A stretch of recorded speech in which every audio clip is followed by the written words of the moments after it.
College में हुआ प्यार, हिंदी लव स्टोरी। अंकिता और विनय एक ही कॉलेज में पढ़ते थे। दोनों के एक कॉमन फ्रेंड ने उनकी मुलाकात करवाई थी। पूरा ग्रुप साथ में घूमते फिरते खाते पीते रहते थे। पर अंकिता और विनय की नजदीकियां बढ़ने लगी। देखते ही देखते उनको एक दूसरे से प्यार हो गया। अब वह दोनों अकेले वक्त बिताने लगे। बाग में घूमना, साथ में मूवी देखने जाना, साथ में पढ़ना, वह हर चीज एक साथ ही करते थे। देखते ही देखते कॉलेज खत्म हो गया और उनका मिलना भी कम हो गया। एक बार अंकिता और विनय दोनों एक समुद्र किनारे बैठे थे। अंकिता ने विनय से कहा, अब तो हमारी कॉलेज भी खत्म हो गई है, अब हम एक दूसरे के साथ वक्त कैसे बिताएंगे, और अब जल्द ही मेरे घर वाले मेरी शादी करवा देंगे। विनय ने उसका हाथ पकड़ते हुए कहा कि अंकिता तुम चिंता मत करो, मैंने 1-2 कंपनी में अप्लाई कर दिया है, बस कुछ ही दिनों में मैं अच्छी नौकरी पर लग जाऊंगा, फिर हम अपने अपने घर में बता देंगे। 2 हफ्ते बाद ही विनय को अच्छी कंपनी में नौकरी मिल गई। जैसे कि उन्होंने तय किया था, उन्होंने अपने अपने घर पे बता दिया। विनय की माँ तो मान गई, पर उसके पिताजी नहीं मान रहे थे। और यहाँ अंकिता के घर वालों ने तो साफ साफ इनकार ही कर दिया था। वो दोनों बहुत परेशान होने लगे कि अब क्या होगा, कैसे वह अपने घर वालों को मनाएंगे। बहुत दिन हो गए, दोनों का एक दूसरे से बात करना भी कम हो गया था, क्योंकि अंकिता के घर वालों ने उसका फोन ले लिया था और उसके लिए रिश्ता ढूंढ रहे थे। वह कभी कभी अपनी सहेली के घर जाती, तभी विनय को फोन कर पाती थी और बस हमेशा यही कहती कि विनय तुम जल्दी ही कुछ करो, वरना मेरी शादी हो जाएगी, मैं तुमसे बहुत प्यार करती हूँ, तुम्हारे बिना नहीं रह पाऊंगी। विनय भी उससे हमेशा आश्वासन देता था, पर उससे भी नहीं समझ रहा था कि वह क्या करे, कैसे अपने घर वालों को मनाए। यही सोचते सोचते वक्त बीतते जा रहा था। दोनों बहुत परेशान रहने लगे। विनय घर पे न कुछ खाता था, न ही बात करता था, बस पूरा दिन शांत शांत रहता था। ये देखकर उसकी माँ से रहा नहीं गया और उसने अपने पति को समझाया कि मुझे मेरे बेटे की खुशी से बढ़कर कुछ नहीं है, और अब अगर उसकी शादी होगी तो अंकिता से ही होगी, आप कल ही उसके घर जाके उसके माँ बाप से बात करो।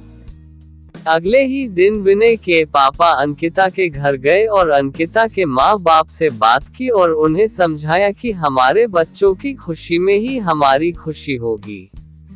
मेरा बेटा एक अच्छी कंपनी में काम करता है और उसकी तनख्वाह भी अच्छी है, वह आपकी बेटी को खुश रखेगा। विनय के पिताजी की बात सुनकर अंकिता के माँ बाप मान गए और शादी के लिए राजी हो गए। विनय और अंकिता की शादी धूमधाम से हुई। दोनों बहुत खुश थे। वह अपने हनीमून के लिए शिमला गए। हनीमून से लौटते ही विनय अपने काम पे लग गया। दोनों की जिंदगी हंसी खुशी बीत रही थी। उनकी शादी को अब 2 साल होने वाले थे, पर उन्हें अभी तक बच्चा नहीं हुआ था। घर वाले, रिश्तेदार, सब लोग अंकिता से हमेशा यही सवाल पूछते थे कि खुशखबरी कभी दे रही हो, पर वह हमेशा मुस्कुराकर बात टाल देती थी। विनय और अंकिता भी बच्चा चाहते थे, पर उन्हें हो नहीं रहा था। बहुत डॉक्टरों को दिखाया, सब टेस्ट भी करवाए, लेकिन कुछ फायदा नहीं हुआ। अंकिता की सास उससे बाबा के पास भी ले गई, पर वहां से भी सिर्फ निराशा ही हाथ आई। अंकिता बहुत परेशान थी। उससे यही चिंता खाए जा रही थी कि वह कभी मां नहीं बन पाएगी। 4 साल बीत गए, पर उन्हें अभी तक बच्चा नहीं हुआ। एक दिन विनय ऑफिस से लौटा तो उसकी माँ उस पर चिल्लाने लगी कि तूने अपनी मर्जी से शादी की, अब देख रहा है ना बच्चा भी नहीं हो रहा, अब हमारा वंश आगे कौन बढ़ाएगा।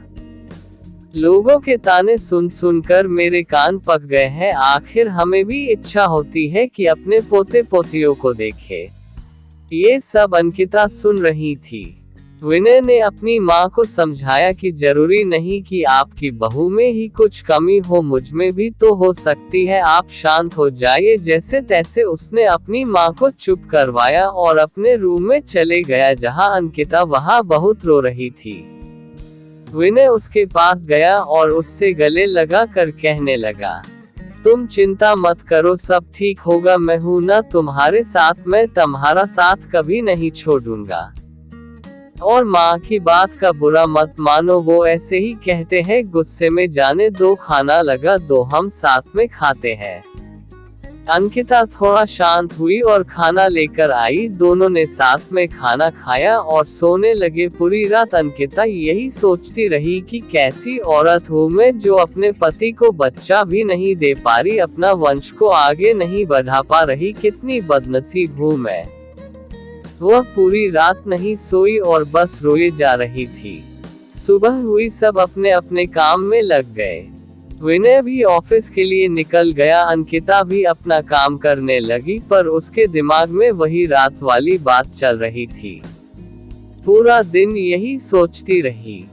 रात को जब विनय घर आया तो अंकिता ने उससे खाना दिया और वह दोनों अपने कमरे में सोने की तैयारी कर रहे थे कि तब अचानक अंकिता ने विनय से कहा कि क्यों ना हम एक बच्चा गोद ले, अब हमें तो बच्चा नहीं हो रहा, क्यों ना हम किसी बच्चे को गोद ले और उससे माँ बाप का सुख दे और हमें भी बच्चे का सुख मिल जाएगा। विनय ये बात सुनकर बहुत खुश हुआ। वह दोनों दूसरे ही दिन एक दत्तक ग्रहण संस्था गए और वहां पूरी बात बताई।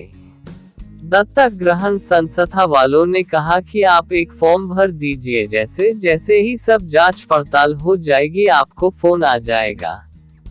उन्होंने फॉर्म भरा और एक आशा के साथ घर लौटे कि शायद अब उनकी परेशानी दूर हो जाएगी। 6 महीने हो गए, उनको कॉल नहीं आया। विनय जब वहां जाता वह लोग उससे एक ही जवाब देते कि कॉल आ जाएगा, पर इंतजार की घड़ियां बढ़ती जा रही थी। अब अंकिता हिम्मत हार चुकी थी, वो पूरी तरह से टूट चुकी थी। विनय भी आखिर कितना उसको समझा पाता, दोनों थक चुके थे। उन्हें अभी कोई उम्मीद ही नहीं रही थी कि वह कभी माँ बाप बन पाएंगे। पर विनय ने अंकिता का साथ और कोशिश करना नहीं छोड़ा। वह हर 2 दिन में संस्था जाता था। इंतजार करते करते 8 महीने हो गए थे और एक दिन अचानक विनय को कॉल आता है कि आप दत्तक ग्रहण संस्था में आ जाए, आपके लिए एक खुशखबर है। उसने तुरंत अंकिता को फोन करके दत्तक ग्रहण संस्था आने के लिए कहा। दोनों वहां पहुंचे तो उन्हें पता चला कि उनको एक बेटी गोद दी जा रही है जो कि सिर्फ 5 महीने की है। विनय और अंकिता की खुशी का ठिकाना नहीं रहा। विनय तो खुशी के मारे वही नाचने लगा। वो दोनों उस बच्ची को लेकर घर आए। विनय की मां ने उनका पूजा की थाली से स्वागत किया। उन्होंने उसका नाम किरण रखा, जैसे वह उनकी जिंदगी में आशा की किरण हो। वह सब बहुत खुश थे, आखिर उन्हें अपनी बेटी जो मिल गई थी और वह अच्छे से खुशहाल जिंदगी जीने लगे।